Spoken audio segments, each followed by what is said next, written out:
You wanted the best. You've got the best podcast, the hottest podcast in the world. The Chris Voss Show, the preeminent podcast with guests so smart you may experience serious brain bleed. The CEOs, authors, thought leaders, visionaries, and motivators. Get ready. Strap yourself in. Keep your hands, arms, and legs inside the vehicle at all times, because you're about to go on a monster education roller coaster with your brain. Now, here's your host, Chris Voss. Hi, folks. It's Voss here from thechrisvossshow.com, thechrisvossshow.com. Welcome to the big show, our family and friends. As always, we're bringing you for 15 years, 2 to 3 shows a weekday, 10 to 15 shows a week. We're bringing you the podcast billionaires, CEOs, entrepreneurs, newsmakers, and the hottest authors that come on to talk shop, including Pulitzer Prize winners, advisors of presidents and White Houses alike. We have the most amazing minds on the show, and none of them are me. I'm just the host. I got a mic. But remember, the Chris Voss Show is the family that loves you but doesn't judge you. So that's all the more reason you should refer it to your family and friends this holiday season. Go to goodreads.com/Chris Voss, LinkedIn.com/Chris Voss, YouTube.com/Chris Voss, and Chris Voss one over there on the tickety-tockety. Today we're going to be talking about entrepreneurism, fitness, getting healthy. We're going to be talking about leadership and all sorts of good stuff. It's going to be a jam-packed what does it say? A roller coaster of brain bleed. So there you go. We may figure out how to patch the brain bleed. So I don't know, but that's half the fun. We have Greg Birch on the show with us today, and he's going to be talking about his company, Delta Fit, and everything he does to help people with not only leadership abilities to get healthy. He's a true warrior at heart, having served a country as an Army officer in both Iraq and Afghanistan. After completing his service, he used his natural leadership abilities to excel in the insurance industry, setting sales records and coaching others to achieve greatness. But it was his personal struggle with anxiety and depression that led him on a journey of self-discovery and the creation of progressive discipline technique. Today, as the founder of Delta Fit, Greg is dedicated to helping individuals transform their mental and physical and spiritual health to become their best selves. Welcome to the show, Greg. How are you? I'm doing well, Chris. How are you, sir? I am doing awesome. It's an honor to have you as well. Thank you for your service, sir. Give us the .coms, wherever you want people to find you on the interwebs, please. Yeah, the best place is my website, which is deltafitlife.com. And you can find me on Instagram, right? And my Instagram is Gregory A. Birch _ at Gregory A. Birch, BIRCH _. There you go. And I know you have a company called Delta Financial as well. Do you want to get a plug-in for them? Yeah. So my insurance agency is called Delta Financial, and that .com is deltafinanciallife.com. There you go. So you're a multi-faceted, multi-serial entrepreneur, as they like to call us. Yes. There you go. So give us a 30,000 overview of compass of what you do there at Delta Fit. Yeah. So, Delta Fit started almost out of happenstance because coming out of the military, I, like most veterans, I suffered with a little bit of PTSD, and coming out, losing what I felt was my purpose, my passion, a lot of the disciplines that are forced upon us. And now we have this freedom. I want to go into entrepreneurship. That's how I got into insurance. And through that journey, I found that I was falling more into depression, more into anxiety with PTSD. And it took for me to hit a rock bottom before I started working on myself. And I started going back to the daily disciplines that I learned in the military. And that is what actually propelled me to start hitting sales success and massive records, started breaking records, which helped me to launch Delta Financial. But people kept reaching out to me. They're like, Greg, what are you doing? You're a different person, man. Like, you just seem happier. You seem healthier. You like a different energy about you. And I started coaching people from that, just from people reaching out to me and just basically helping them with being a better leader of themselves, right? Because leadership starts with yourself. It starts with leading yourself the right way. And it was through that process over a couple years that eventually I got a passion for helping people that I started Delta Fit. And so in Delta Fit, what I do is at the same process I went through, where I was struggling with depression, anxiety, I was having challenges in my life and as an entrepreneur and in my business. And when I started to remove vices from my life and I started focusing on daily discipline actions that helped boost me in terms of my physical side, my fitness. Mm-hmm. Over time, what I found is it started to boost my mental fitness and my mental health. Yeah. And those two combined, when I started working on those and kept pouring into them, it started helping my spiritual fitness. And really, what I see spiritual fitness is the faith in oneself, right? There you go. It's having the unwavering faith and belief that you can do anything, that you have greatness within you. And so I documented this process and what I did, and I started helping people do the same. There you go. And it sounds like an incredible journey. I think people don't realize that we need to balance the two. Like I spent for years, I'm like, I'm going to make my money and build my companies and be success. And yeah, my health is going to go by the side, and it didn't help my mental health and everything else. And there's so much aspects, people think of it as like, you're going to go to the gym and lift weights. Ugh. You're so right. I like to make fun of that stuff too, because it is a little ridiculous. Mm-hmm. Like I went to an event just this last week. It was called the Badass Business Summit, and it was in Dallas, Texas, Fort Worth, Texas, actually. But I'm in Dallas area, and I got invited through podcasting to go speak on stage. Mm-hmm. And I met a lot of people, and obviously, like, you look at me, I'm a tall dude. I'm 6'7". I'm like 230 pounds. I'm pretty muscular. And as people started talking to me, and they felt, oh, of course you're a fitness coach.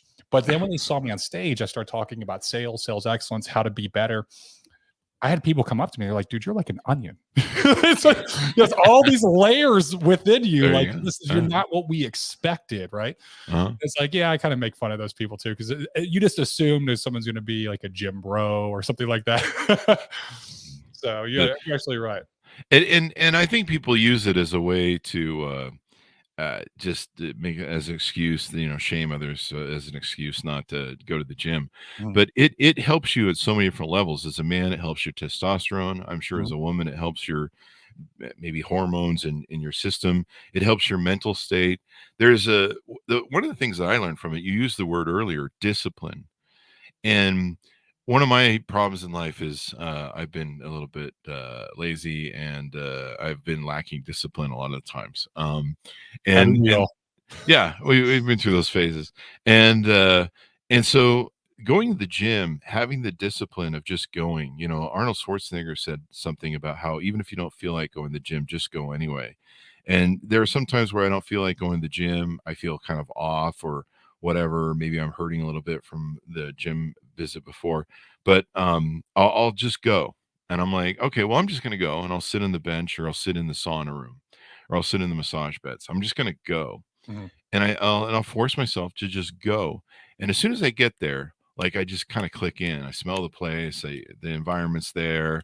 I'm like, well, I'll go lift a little weight here or there.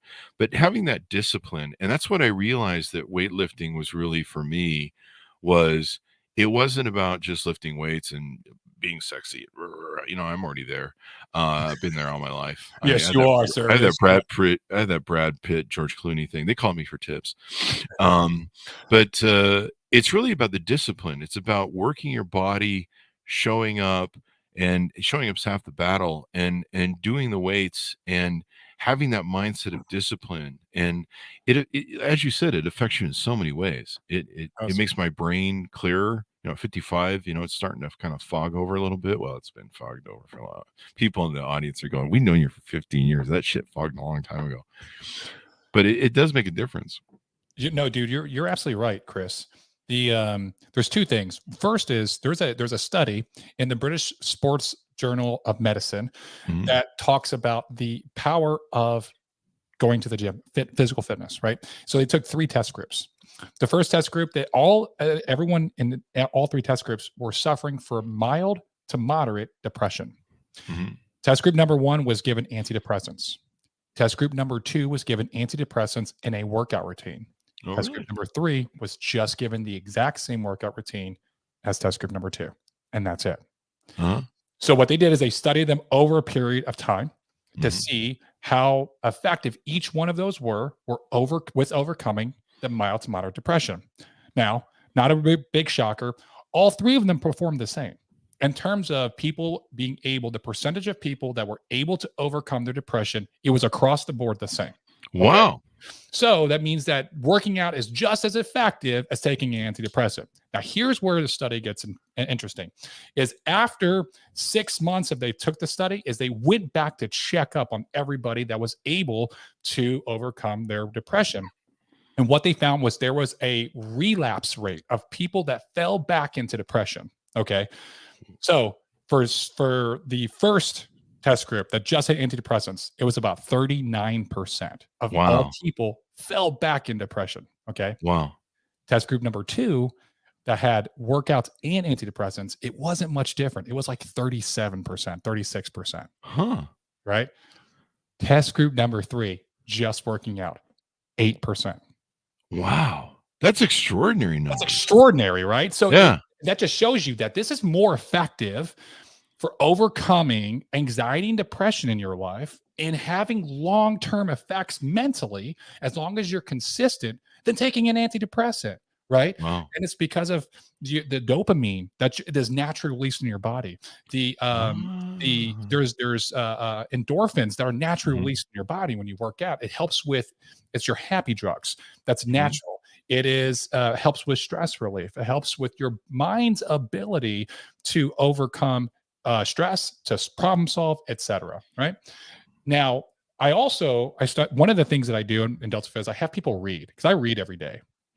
I think reading's powerful, right? It's something that's changed my life. It's changed my businesses. And right now I'm reading, I'm finishing up Marcus Aurelius Meditations. Great book. If you haven't read it, it's free. Like, just go get it. Get a PDF. It's free. Just go read it, right? So in the book, he talks about his morning routine, and every single day he does journaling, right? He does workouts, and then he does work. But part of the workout in the journaling is, it has to do with mindfulness, but also putting yourself in a position that you do something that's challenging. It takes you out of comfort, takes you out of your comfort zone. And that's what it's meant to do. It's meant to kind of challenge your brain that you can do things uncomfortable. We are all designed to want comfort in life. Yeah. We're all designed to like take the easy route. Our brains are made that way. When we start to do things that challenge that status quo within our own mind, it makes other things possible. It definitely does. And that's, wow, that's an amazing study. I mean, maybe that's what we need to do with people that suffer depression. I suffered depression for most of my life because I didn't go work out. And that discipline, the goal setting, like I enjoy pushing the new boundaries, just like, you're an entrepreneur. You enjoy pushing those new boundaries. You're like, hey, how much revenue do we make this month or this year? All right, let's double that. Let's just try and get that to go to the next level. Same thing with working out, pushing up to that next level. Hey, let's see if we can go. I always get off on, okay, I went up one or two things on the rack, and then of course my goal is to be able to lift the whole machine rack and stuff. And so, setting goals and goal setting, I mean, that's all part of it. And you feel so good. Like, I don't have time to be depressed after I beat myself up at the gym. I just want to go home and have a protein shake and maybe relax, sit in the massage chair or the sauna or the jacuzzi at the gym and just chill out, man. I don't have time to be depressed. My body's like, yeah, you're not depressed anymore, man. You did it, and you're beat up, and you kind of feel good even though you're beat up. I mean, it's kind of weird. You get kind of almost addicted to knowing that you achieve something. It's the achievement, that discipline and achievement. Hey, I did something. And when you realize that a lot of people don't go to the gym, a lot of people cop out about exercising, going to the gym, you realize that you are achieving something. You're in the top class. Like I never, if I see somebody at the gym, it doesn't matter if they're really obese, overweight, or they look like they haven't worked out forever. They've won like the battle of, I don't know, the 1 percentile or 5 percentile, because they showed up. Yes. They showed up to do the thing. That's So true. give us an origin story view. How did you grow up, and what led you down this road and starting your own companies with Delta Financial and Delta Fit? Yeah. So I grew up, I'm the youngest of 6. Both my parents were in the Army during Vietnam. That's how they met. My dad retired out of the Army when I was about 5.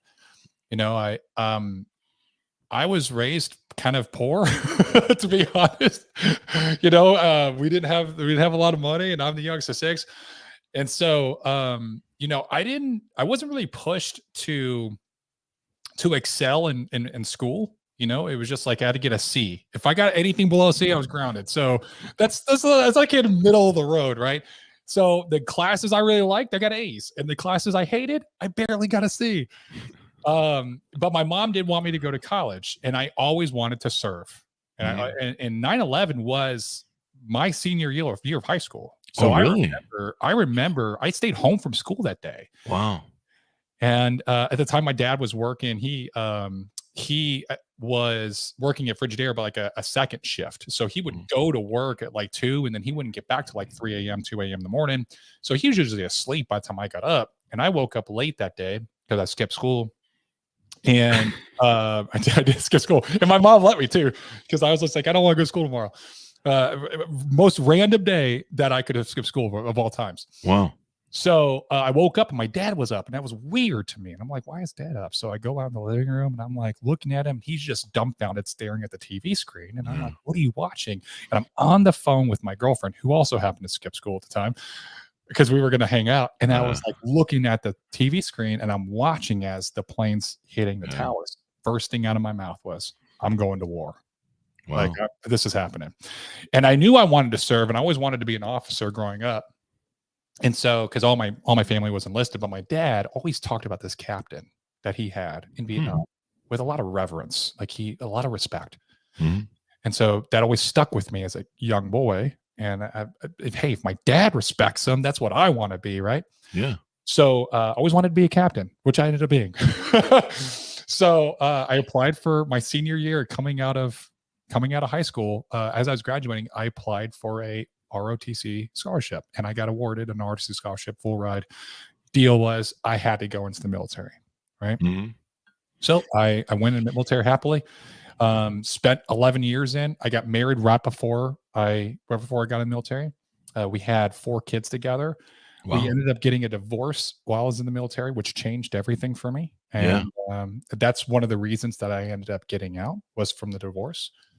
And that's when I decided, like, hey, I want to see what I can do, you know, from all my experience in the military, everything I learned, leadership, you know, I tested really high in sales. I was like, yeah, I want to go see if I can do my own thing. Right. And that's how I started as an entrepreneur.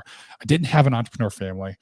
I didn't have some crazy experience where, you know, I was starting businesses as a kid or something like that. Like I had this entrepreneurial spirit.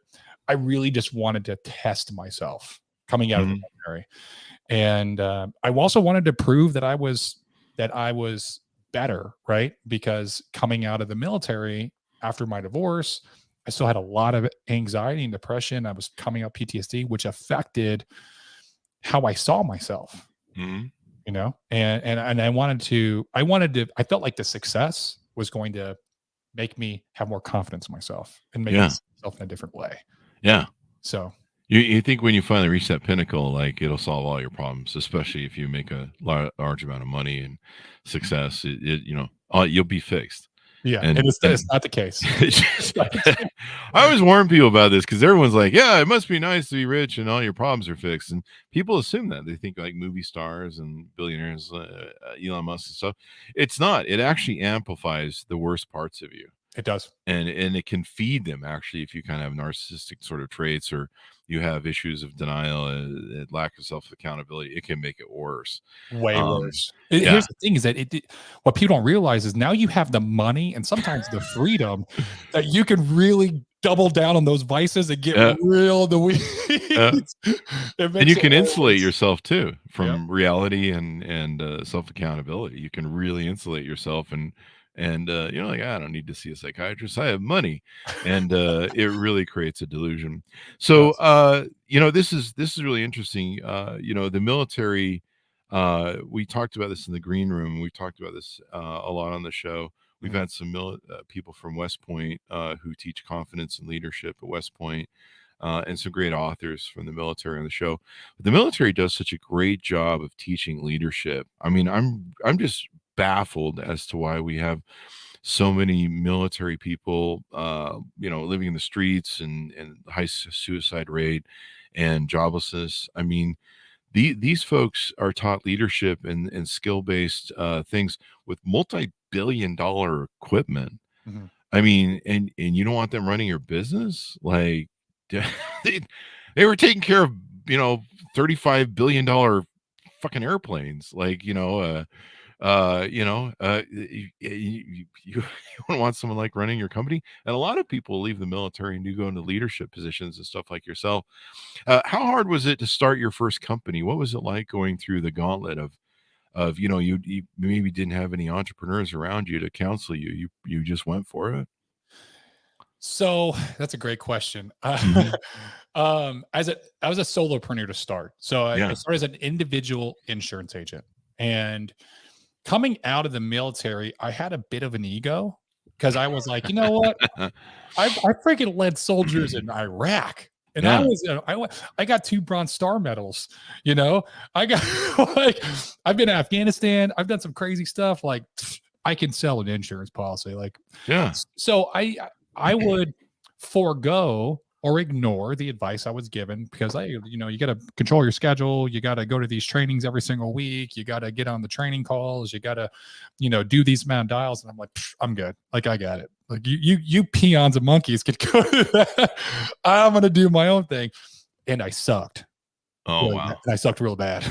Yeah. And it took for someone to look at me and basically put me in my place for me to realize that I was my own worst enemy. And I thought I was special and I wasn't. And I had to humble myself.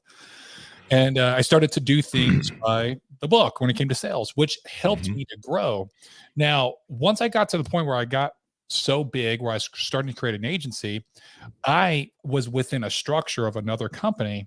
And just like you were just talking about leadership, this company did not have leadership qualities, and they didn't have really good leaders that were at the top. And like all the people at the top, they were very much like, hey, this is the status quo. It's like in every sales organization. This is just the way it is. And I disagreed with it because I was just like, man, I've seen bad leaders, and this is bad leadership. And so I tried to insulate my team that I was building, the agency I was building within the entire hierarchy of the agency, which was my first real kind of my company, my first LLC. And it was near impossible to do that. And I realized it took about 1.5 years of me trying to grow this while getting opposition from the top on the way I was doing things before I finally said, you know what, enough's enough.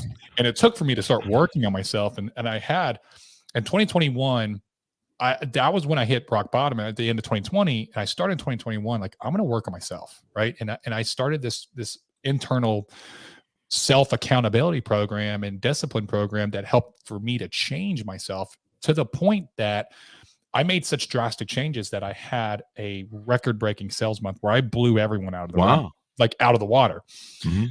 And it got a lot of agents across the industry reaching out to me, asking me like, dude, how in the hell did you do that, bro? Like this, hey man, I'm taking care of myself daily. I'm reading daily. I'm working out daily. I got alcohol out of my life, there you go. like I'm doing all these things to take care of me, which is helping me be a better person. And it was through that process that I started podcasting. And that's why I started my own podcast, which was for insurance agents to teach them sales, entrepreneurs, all that kind of stuff. And I made it such a name for myself that eventually I had someone kind of be like, dude, why don't you just make your own IMO? Why don't you just do that? And I was like, at first I was like, nah, man, I just want to help agents. That's all I want. I just want to help agents. I want them to succeed. And eventually that seed kind of flourished in my mind. And I was like, okay, now's the time. I got to do it. And I started Delta Financial in 2022, the beginning of 2022. And it's been almost 2 years now that I've been running Delta Financial, and still throughout that entire time frame, I was still having agents reach out to me about coaching and like how to help them get better at sales. And what they didn't realize was I'm not going to give you some magical script that's going to be like, oh, you say this and you'll make every sale kind of thing. It doesn't work that way. What I'm going to do is I'm going to harden your mind, and I'm going to harden improve you physically, mentally, and spiritually, so that you are more efficient in everything that you do. Right there. Yeah. And so I started coaching in that way. And eventually I started Delta Fit the beginning of this year. There you go. Congratulations. Now you mentioned a term IMO, starting an IMO. What is that? An IMO is a terminology that is in the insurance world. It means independent marketing organization. Okay. Basically, it's a brokerage. It's an insurance brokerage. Okay. So we're like the middle guy between the insurance companies that don't want to handle agents, and we handle all the agents for them. Oh, wow. So there you go. That's probably a big deal. Because my father used to sell insurance back in the day, and they were always being bought out and turned over by different companies, and it was insane, all the different stuff. And of course, some of the contracts would negate their residuals. It was kind of interesting. yes, Um, happens a lot. yeah, but here's the thing about sales. Confidence, people buy confidence. They buy someone who feels like a complete human being. And having what you talked about, the fitness, the spiritual, the mental game, the ability to sell well, sales skills. Having all those in one thread, it gives you the ultimate package in being able to sell yourself, because people buy. They don't buy the product. They don't buy the service. They buy the person By the selling them. person, yes. Yeah. And that's so important. And you're so right. When you have that full circumference of all the aspects of a well-balanced human being, it's going to make all the difference in the world. Because if you don't have confidence, people aren't going to buy from you. I mean, you've got to have the confidence. And if you seem like a person that people, they like, they enjoy, you seem very happy in your thing. Working out has given me a thing where I just feel a level of confidence. I imagine some of it's a little bit of extra boost of testosterone, but you just feel you stand up taller, like your body. I slump a lot, but you stand up taller. You can feel some muscles there, and you're like, yeah, I kind of feel like a man. And and your body responds, like you said, the endorphins, the dopamine, all that sort of stuff that we don't really think about, but that makes all the difference, and it affects how you look too, because people buy from people who look good. That's just a fact. That is a fact. Yeah. It's hard to accept for some people, but it is a fact. It's also on top of confidence, it's authenticity. Right. There you go. It's just being yourself and being okay with that. And what I found was when I was more authentic with my clients on phone calls and just talk to them like I would talk to anyone else, and I ask questions and I would dig into like trying to actually serve and help them, and I was an active listener, man, my conversations went so much farther. Instead of just trying to get in and just be like, I'm going to sell. Well, that's all about me. It has nothing to do with the client. Yeah. Yeah. One of the most important lines that I ever used, and I wrote about this in my book, and I can't remember where I came across it. It came from somebody else, but they said the most important, stop saying, how can I help you? How can I help you? And this is being taught to us in the 90s. We started getting yelled at by, don't say, how can I help you? How can I help you? And started asking people, what are you trying to accomplish? Yeah. And so I drilled that into my salespeople and taught them the first question I want you to ask somebody when you first greet them, other than, hey, how you doing?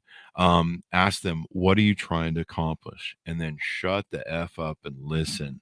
Listen to what they want to accomplish. They will give you the roadmap that they want to achieve and that they want success. And if you listen to them, you can help them resolve their problems and make it not about, like you said, not about yourself, about them. And people love that because they don't hear it from anybody. What are you trying to accomplish? Oh, what? And then shutting up and listening. But you're right. If you feel good, you come across well, you can gain rapport. You just feel good. And people are like, hey, this guy is motivated. He's exciting. He's interesting. He seems well put together. He seems like his life is balanced. I want to do business with this guy, And that just makes all the difference in the sales process, I think, and how you come across. And once again, people buy you. I mean, one of my trick ponies has always been comedy and having a great personality, even though I'm ugly and fat. So I have that working for me. Works with women too. If you can do comedy and pull off confidence and everything else. Yeah, so that's where absolutely right. Yeah, if you got comedy, you can be dangerous. So let's talk about what you do for your clients and potential clients that might be out there listening with your fitness coaching. What sort of programs do you use? What sort of coaching do you use? And everything else. So, surprise, I start everything off with the physical aspect, as you could probably tell. Yeah. So I have an app. in the App Store. You can go find Delta Fit Life. And in that app, I do custom workouts based on where you're at. Has videos on every single exercise. It breaks down everything. And the workouts scale with you as you get stronger, as you gain stamina. And if you're like, hey, I don't want to go to the gym, or I don't have a gym nearby, well, I can do home workouts. I have home workouts that are built out too, with no equipment needed. And what I'm doing on top of that is nutrition. As I start to break down, there's a mathematical calculation on how you have to determine what your macros are based on your height, your weight, your BMI. So I do your macros based on if you want to gain weight or lose weight, because I've been able to bulk. I used to be really skinny. I was 170 and 6'7", and now I got all the way to 260, 270. So I've been to both sides of the spectrum. I even got kind of what I felt was fat for me. I got to like 280 when I was not working out, drinking a lot of alcohol, and started losing weight. And so I do macros because nutrition's important. And so if I can control what you're eating, if I can control how much water you're drinking, and I can control how much you're moving, then I'm going to get change. I'm going to get progress. That feeling that you talked about in the gym, when you feel good, you're like, dude, after I get done with the gym, I feel like, man, I'm really happy I went. Even though going into it, you might be like, like, I don't know, I don't really want to go to the gym. But coming out of it, you always feel great. And so what I'm trying to do is get enough progress and change within a very short time frame that it creates belief. Like, oh wow, this is working. Because there's a lot of people with limiting beliefs. Like, I can't lose weight. I've tried every diet. It's not my genetics are bad. This, that, the other. Like, there's all kinds of limiting beliefs that just aren't true. So I'm going to challenge those limiting beliefs by creating enough change so that I can get that belief built within you. And that's when I start to work on your mental side. We're going to do specific readings. We do one-on-one weekly coachings. And then over time, when you're building both of those, what naturally kind of happens, and then what's happened for me, and it's happened with many of my clients that follow the process, is this spiritual alignment. And that's when you start to realize, like, you are the master of your destiny, that everything in your life is due to the decisions that you have made, has nothing to do with external circumstances, has everything to do with your either inaction or action. And knowing that, and you stop trying to control, the uncontrollables, and you only control what you control, which is what you think, what you say, what you do, and how you feel. Those four things are the only thing you control. And when you start controlling those with faith that things are going to work out because you have greatness within you, powerful things happen in your life. It's Definitely. Like becoming superhuman. There you go. And so you guys have helped 250 plus people coach with the app, 10,000 pounds lost. That's amazing. You were at 280? I was at 280. Holy shit, dude. Yeah, I was, dude, one day I'll be honest. I came out of it was end of 2020. I was kind of depressed. I was drinking a lot, partying. And like we were saying, like when you're an entrepreneur and you're making money, like I was more apt to going out and drinking and partying because it made me feel good in that one brief little moment. But then as soon as I left, I felt depressed again. I woke up the next day. I'm hungover. I feel like crap. So I get out of the shower and I'm standing there like naked, looking in the mirror. And I was like, man, I look disgusting. I was like, this is not me. And it was that moment I was like trying to like suck in, and I couldn't suck in enough that I couldn't look like I was getting a gut. And I was like, okay, enough's enough. Like I'm done with this. Like I want to look in the mirror and feel proud, and that's how I felt. And so I was like, you know what? I'm getting back on my discipline because I'd lost it out of coming out of the military. And it's funny how quickly we can lose it. I was in really great shape in the military, and being in that environment where it's very disciplined, PTL all the time, reading, doing, trying to expand my mind with new capabilities because I'm always taking new positions. It's quickly how fast we can lose that and fall into the daily monotonous routine, especially as entrepreneurs. Yeah. And what I found was that while I was going through the process, that a lot of the actions I was doing that I thought was helping me was actually hurting me, because I would be stressed. I'm like, well, I'm stressed, so I need to decompress. So what am I going to do? I'm going to go watch some TV for today. I'm going to start my day. I'm going to watch TV to decompress a little bit. Next thing you know, the whole day's gone by. I'm way more anxious because I haven't got anything done that I know I need to get done. But you know what? I feel less stressed, so I guess it worked. Or coming home and just having a couple sips. What I wanted to do was like a couple sips of bourbon. Next thing you know, I've drank 6 shots of bourbon between 2 glasses because of just massive pours, and I'm just guzzling them down. And I'm constantly in this state of like being hungover and then getting drunk, being hungover, getting drunk. Yeah. And it was ruining my life, man. And I didn't even realize how much it was putting me into a hole until I got to a point where I literally was, I became suicidal. And Really? I got to a point, dude, I couldn't go a day without thinking a suicidal thought. And it was really difficult. I tried to not think about it. I was like, this isn't me. But they kept popping up. And I felt worthless. I felt like no one loved me. I felt like, from my past divorce, my kids being away, and not having my kids all the time.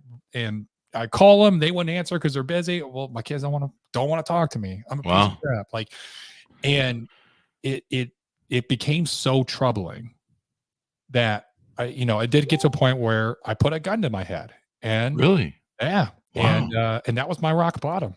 Wow. And luckily, I did not have the courage to pull the trigger. Yeah, that's a massive depression too. When you reach that point where you're using your ADHD and your anxiety and stuff, and imagine some PTSD. When you reach a point where trying to shut your mind off and get it to quit whipping you is a hell of a place to be. And I'm glad you didn't. And now you're in a much better place. Definitely. And I mean, you've lost a ton of weight. Your body looks good. You're in shape now. You talk about something on your website about progressive discipline technique, which is a military backed training methodology. Yeah. Tell us how that works for clients that you're working with. So what I've noticed is that a lot of times people will start programs, whether it's through a coach or it's like, I'm going to go to this new gym or I'm going to start this new diet or whatever. And they try to pile on too much too quick. They get overwhelmed trying to maintain it. They end up quitting and they don't stay. They're not consistent with it. And so they end up staying exactly where they're at. And then they tell themselves in their mind, like, well, I've already tried all this other stuff. Nothing works. I'm destined to be this way. And they stay in that rut in life. Right. And I always tell my clients the only difference between a rut and a grave is the depth of the hole. That's true. So what I do with my coaching, with my progressive discipline technique, is I add small things at a time. As I'm going to add one thing, and we're going to get used to doing that. We're going to start to see some benefit, and then we're going to add another thing, and then we're going to add another thing. And then we're going to add another thing. So I'm not adding everything all at once. I want to add things over time to progressively build you so that you can handle the load. So if I were to handle, and this is normal for entrepreneurship, right? If you're a brand new entrepreneur and you want to I want to be the CEO of a big company, right? If you haven't even been able to start and build your way up there, you're not going to be able to handle stress at that level, right? It will crush you. And you have to be, it's a progressive, what's called progressive overload as well. And as an entrepreneur, that's why you have to start at the bottom of being a solopreneur and working your way up to build your business up, because as their business gets larger, the problems also get larger, right? If I had started an agency when I first came in with the problems that I have now with the agency, I would have quit insurance a long time ago, because it would have crumbled me. And so same with working out. If someone's brand new working out, they try to go do 405 pounds on the bench press, like what I wanted to get to when I first started, I could barely do 135 for a set, right? But I saw it. I was like, I want to do it. It seemed so unreal and out of reach, but I just knew I'm going to keep doing this. I eventually got it, and I eventually was able to do it for a set, right? But it took years of lifting. Yeah. If I would have tried to do it ahead of time, it would have crushed me. And it's the same thing. Mentally, we quit when things are too difficult. But if we handle something, it gets normalized. Then we add something else because it's normalized over time. It's the same as progressive overload. So that's basically what that technique is, and how I can help people to reclaim discipline within their life and really start making drastic changes physically, mentally, and spiritually. There you go. I really agree with what you say. Having a balanced lifestyle, like you talk about in your website, the mind, body, soul, spirit experience makes all the difference. And what's funny is most of it really didn't connect for me till I started going to the gym and working out. And it solved so many different issues that I was having. Mhm. And now I just love going to the gym. Even if I don't feel like lifting weights. I mean, sometimes I'll just go walk on the treadmill, take the incline really high, like I did last night, go sit in the sauna. The sauna's an incredible, like just an incredible vehicle. I always discounted the sauna, but you're like, oh, I go in there, sweat. But that thing really opens up your pores and opens up your blood flow, and I don't know. There's kind of a piece of meditation to it as well. Yeah, you're more mindful in there. Yeah, You yeah. are. It clears your thoughts. I don't know how, Oh, but it yeah. does. Yeah. And and Yeah. and being relaxed and the other thing that people I think make a big mistake with going to the gym is they don't prepare their body well, like taking proteins and different things that you can do to build muscle, but also help you with recovery. Mhm. And they don't mind the recovery aspect too. Like I'm big on recovery too as well. I go to my gym's got these great massage, those oyster rollback, what do they call them? Zero gravity Yes, massage yes. chairs, and they help me recover. Like sometimes I'll be like the next day, I'm like, oh man, I don't want to go do leg day, arm day killed me. And I'm like, okay, just go sit in the massage chair. And the massage chair will break all those tight muscles up that are wound up and everything, get the blood flowing. Maybe do some treadmill. And then I'm like, okay, I think we got all the blood moving and all the unlocked muscles unlocked. Let's go do leg day. That's Um, also a process known as habit stacking. oh really? Yeah, so if you don't wanna do something, right? Hmm. You're like, "Man, I wanna go run a marathon, but I never run." Or, like, Hmm. you don't wanna go run, right? Hmm. Just the action of getting up and, like, putting your shoes on and being like, "Well, I'm just gonna step outside and see how it Mm, feels," right? yeah. Next thing you know, you're outside, you're like, "Well, I'm already outside, I might as well start walking." And then you start walking 10 paces down the road, you're like, I'm gonna jog a little bit." Then you start jogging, next thing you know, you did your run. That habit or that practice is known as habit stacking. And so what you're doing is you're basically trying to stack new habits into other habits that make it to where it's the natural progression, almost like you're getting off onto a interstate, like, or you're getting on an exit ramp or an entrance ramp on an interstate, right? Like once you're on the ramp, it kind of forces you into traffic, Hmm. right? So that's why you are like, and this is actually, it's brilliant that you're doing this. A lot of people don't realize this and they kind of naturally do it, which is, I don't want to go to the gym. I'm just going to go and I'm going to sit in the sauna a little bit, see if I can warm myself up. Next thing you know, once you're there, you're like, I'm already here. I might as well just go ahead and work out. And I'm feeling a Yeah. little bit better about it. And Yeah. you end up doing it because you've already gotten onto that entrance ramp and you're on the highway and there's only one way to go. So When you really think about it, you're using the same hack that your body does when it goes, I'll just have one more beer. I'll just have a burger and fries. I'll just, you have it stacked in a much different way that's destructive to your health. yes. And this way, you're using it to do stuff that improves your life. Mhm. And I like that, the habit stacking. Showing up is just half the battle, and you kind of feel good. You see other people working out, and when you're sitting around the house, no one's working out, and you're just like, oh, just sitting here eating. We're eating Cheetos naked in a beanbag chair, watching I don't know, Bachelorette or whatever. Uh, this is Cheeto comedian dust joke. in my belly button. Yeah, you gotta love it. But we've all been there. Yeah. Uh, but you go to the gym, you see people working out, you're like, hey, I should work out too. And sometimes I get inspired. I see somebody who's starting to work out. They're really obese, and I and love that. I'm like, hey man, look at this person. They showed up.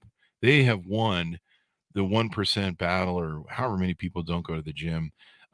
They're winning because they showed up and they're trying. God bless them for trying, and Mhm. and hopefully they stick with it.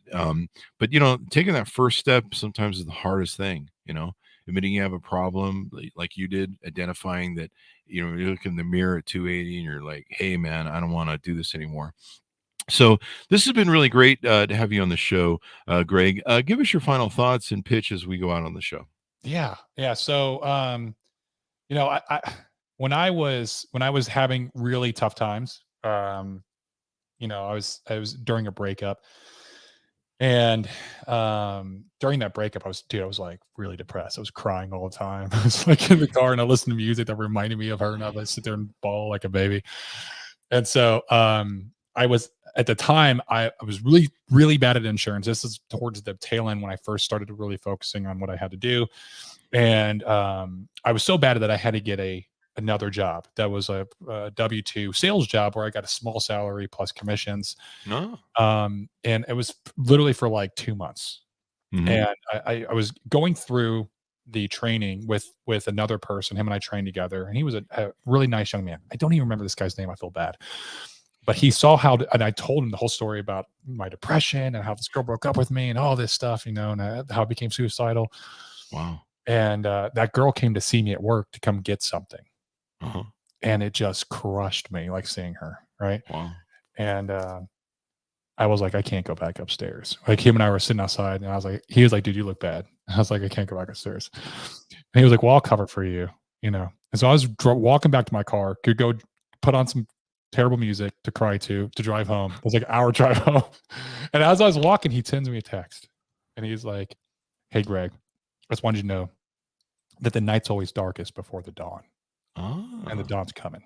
And I was like, one, it's a great quote from a movie, but two, like, oh man, Yeah, it's so it's right, true. man, it's so right. And it made me start tearing up when I saw that. Mhm. And that was the last day I cried about that woman. That was the last day.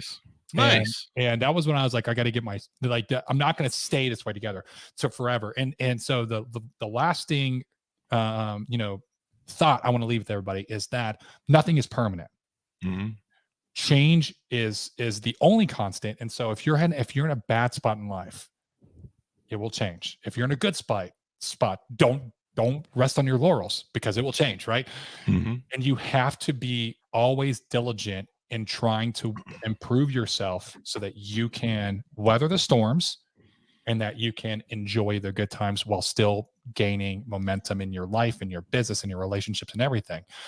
And I believe in you. Whether you don't believe in you, I believe in you, because I know everybody's potential is unlimited and unknown. There you go. We both believe in you. We believe in you. Yeah. I feel like we're an SNL skit. You can do it. But no, you're right. The best thing to do in your darkest moments is to find your basis for being grateful for what you have and realizing the assets that you have, and then start taking baby steps. And if you're suffering from depression or some sort of darkness, go to the gym, especially if you're a man, because doing leg day is so important for your masculinity, your testosterone. You get that testosterone going, and testosterone does so many great things for you. We talked about this in the pre-show. If you're a man in your older ages, check your testosterone levels. We live in an age where I think we're 30% lower testosterone levels than 20 or 30, 60 years ago, 70 years ago. It's a real issue for men right now, and there's so much estrogen and plastics and stuff in our diets and everything, estrogenics. It's affecting our ability to have good testosterone, and it creates such a great balance for you. You just feel, like we talked about in the show, spiritual, mental, physical, everything. And when you have that, you're more of a complete person. There you go. There you go. Greg, give us your .com so people can find you on the interwebs and get to know you better and your podcast, etc. Yeah. If you want to learn more about my coaching, go to deltafitlife.com. I've got a bunch of videos. I've got client testimonials. I've got a lot of information on there. If you want just daily content to help you to be a better person, go check out my Instagram at Gregory A. Birch _. It's like Gregory A. Birch _. You'll see my ugly mug. Can't miss it. Yeah. And if you ever have any issues with depression or anxiety, or you're looking for some help or just someone to talk to, send me a DM. Like, I want to help. I want to be able to understand and see if I can provide you any guidance moving forward to take you out of that rut in life. There you go. Servant leadership. I love it. Thank you very much, Greg, for being on the show and inspiring our audience. Thank you, Chris, for having me on. And for everyone listening, take the time to share this show for Chris. This is a massive undertaking. It really is. Doing podcasts is it's challenging. It's an undertaking, and the amount of content he's putting out on a weekly basis, I can tell you, takes a considerable amount of effort. The best thing you can do is to share this content with somebody else that can also learn and grow from it. It could be any one of his shows, but it helps Chris in so many different ways, and it helps all the people that come on as guests as well. So I highly recommend it. There you go. Thank you very much for the plug. We really appreciate it, Greg. It's Because my back hurts, damn it. 3 shows a day. I think there's 4 today, actually. But thank you very much, Greg. Thanks, my audience, for tuning in. As always, refer the show to your family, friends, and relatives. Goodreads.com/Chris Voss, LinkedIn.com/Chris Voss, YouTube.com/Chris Voss, and Chris Voss 1. And thanks to all our wonderful people who've been giving us those 5-star ratings on iTunes. We love you people. Thanks for tuning in. Be good to each other. Stay safe, and we'll see you guys